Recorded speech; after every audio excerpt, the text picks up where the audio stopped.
స్వామి, ఏమి? ఆ లింగని చూసారా? మగువ మోజులో పడి మిమ్మల్నే మరిచాడా భక్తుడు. ఆ? ఏమిది? ఏమి ఈ అవమానం? దుర్భర పరాభవ పరావమానం. నేను సృష్టించిన నా భక్తుడికి ఇంతటి అహంకారమా? నారదా, మమ్మల్ని రాంగ్ ట్రాక్ పట్టించడానికి నువ్వు ఒక బకరాన్ని సెట్ చేసినట్టున్నావు, అవునా? మాకు ఈ విషయం ఇప్పుడు అర్థమైంది. నారాయణ నారాయణ, నా మీదే డౌటా తండ్రి?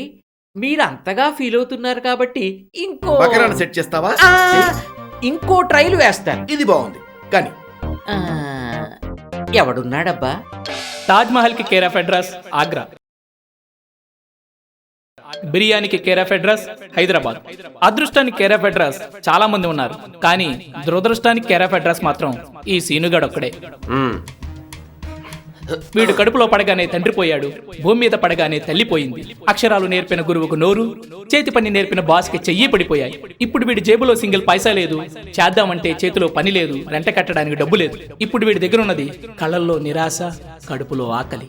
ఆశలు తీరే మార్గం లేక, ఆకలి తీర్చుకునే దారులు దొరకక ఇలా ఆత్మహత్య చేసుకుందామని ట్రై చేస్తూ ఉంటాడు. ఇప్పటి వరకు 391 సార్లు ట్రై చేశాడు. ఇది 392సారి.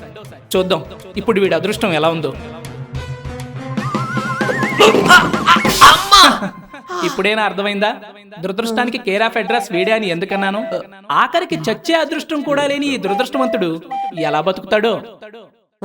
అమ్మో, ఈరోజు ఎలా బతకాలో తాడు బొక్క. ఛే!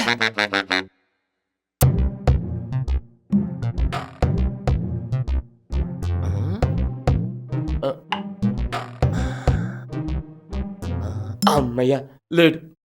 ఎవడైనా ఇంటి పైన ఒక రూమ్ రెంట్కి ఇస్తాడు, వీడి ఇంట్లోనే ఒక రూమ్ రెంట్కి ఇచ్చాడు. అమ్మో, వీడు వచ్చే లోపల ఇంటర్వ్యూకి వెళ్ళిపోవాలి. అబ్బా, చూసాడు. నువ్వా? చెప్పు. ఇంటి రెంట్ ఎప్పుడు కడతావు? ఇంటర్వ్యూకి వెళ్తున్నాను, ఉద్యోగం రాగానే కట్టేస్తాను. Current bill? రెంట్ కట్టగానే కరెంటు బిల్ కట్టేస్తాను. Water bill? కరెంటు బిల్లు కట్టగానే వాటర్ బిల్ కట్టేస్తాను.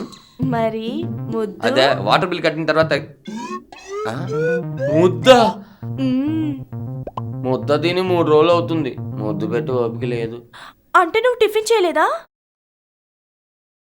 రాత్రి అన్నం కూడా తినలేదు. రా, టిఫిన్ పెడతాను. టిఫినా? పద పద, పెట్టు అట్లా తొందరగా. ఏమేంటి సీను? ఇంట్లో మామయ్య లేడా? లేట్ సీను, ఏదో వడ్డీ వసూలు చేసుకోవడానికి బయటికి వెళ్ళాడు. వడ్డీ తీసుకుని వచ్చే లోపల వడ్డీ ఇచ్చేయి, పెట్టు. సీను, మా నాన్నతో మాట్లాడి మన పెళ్లి ఫిక్స్ చేయవా సీను? ఇలాంటి మ్యాచ్ ఫిక్సింగ్ ఏం పెట్టకు, నెయ్యి. నువ్వెప్పుడు ఇంతే. ఇప్పుడు కలిపి నోట్లో పెడితే నెయ్యేసుకో సీను, బలం వస్తుంది. నీ మొహానికి కావాల్సింది నెయ్యి కాదురా, పొయ్యి. నీ ఒంటి మీద 100 గ్రాముల మాంసం లేదు, నీకు నా కూతురు కావాల్సి వచ్చిందిరా. మామా? ఎవడరా నీకు మామ? అంటే మధ్యలో చెవులు మంగారావు కదా, షార్ట్ కట్ లో మామా అని పిలిచా. అలా పిలిచావా? అయినా మీలాంటి పెద్దవాళ్ళ పేరు పెట్టి పిలవగలనా? మీరు నన్ను ఏమైనా అనండి, నా పర్సనాలిటీ గురించి మాట్లాడద్దు, ఎందుకంటే అది నా ఆస్తి, అది నా ఆస్తి.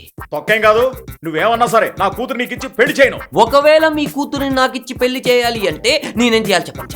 అలా అన్నావు, బాగుంది. Thank you. 1 వీక్ తిరిగే లోపు 10 lakhs పడరా, అప్పుడు నా కూతురు నీకు ఇచ్చి పెళ్లి చేయడానికి ఆలోచిస్తా. నువ్వు ప్రకాష్ రాజ్ కన్నా పెద్ద విలన్లా ఉన్నావు. నేను 10 lakhs ఎలాగో తీసుకురాలేననేగా నువ్వు నాకు ఆ ఛాలెంజ్ విసిరావు. సరే, 1 వీక్ లో 10 lakhs తీసుకొస్తా, నీ మొహాన్ని విసిరి కొడతా, నీ కూతుర్ని పెళ్లి చేసుకుని ఇక్కడి నుంచి తీసుకుపోతా. ఇదే నా ఛాలెంజ్, ఇదే నా రాక్షసుడు, ఇదే నా ఖైదీ. ఇంటర్వ్యూకి వెళ్ళాలో 10 రూపాయలు ఉంటే ఇస్తారా మామగారు? నాన్న,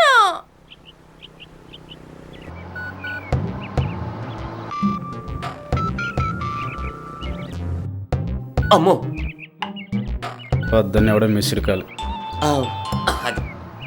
హలో అన్నా. హలో, ఎవరు?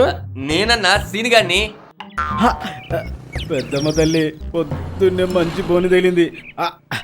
చెప్పు సీను. ఓ 100 రూపీస్ కావాలన్నా, ఇంటర్వ్యూకి వెళ్ళాలి. కావాలంటే 5 రూపాయలు వడ్డీ ఇచ్చేస్తున్నా. వడ్డీ 5 రూపాయలు కాదు, 10 రూపాయలు. అంటే టెంప్ట్ అయ్యాడు అంటే ఫిక్స్ అయ్యాడు అనమాట. అలాగే అన్న, ఈవినింగ్ 6 లోపల అనుకో 10 రూపీస్, 6 దాటింది అనుకో 15 రూపీస్, ఒకవేళ 10 దాటింది అనుకో 20 రూపీస్, టోటల్ 120 ఇచ్చేస్తానన్నా. అసలే 420 120 ఇస్తానంటున్నాడు. మ్యాటర్ చూస్తే కొంచెం టెంప్టింగ్గానే ఉంది. ఆ సీను నువ్వు అనుకున్న బస్ స్టాప్ దగ్గరికి వచ్చాము. అక్కడ రావడానికి కూడా డబ్బులు లేవదా? నువ్వే ఆ పైప్ లైన్ కిందకు వచ్చి ఎక్కడో రోడ్డు మీద ఏ పని పాట లేకుండా ఉంటా అన్న. వచ్చేటప్పుడు 100 రూపీస్ తీసుకొచ్చే. థ్యాంక్స్ అన్న.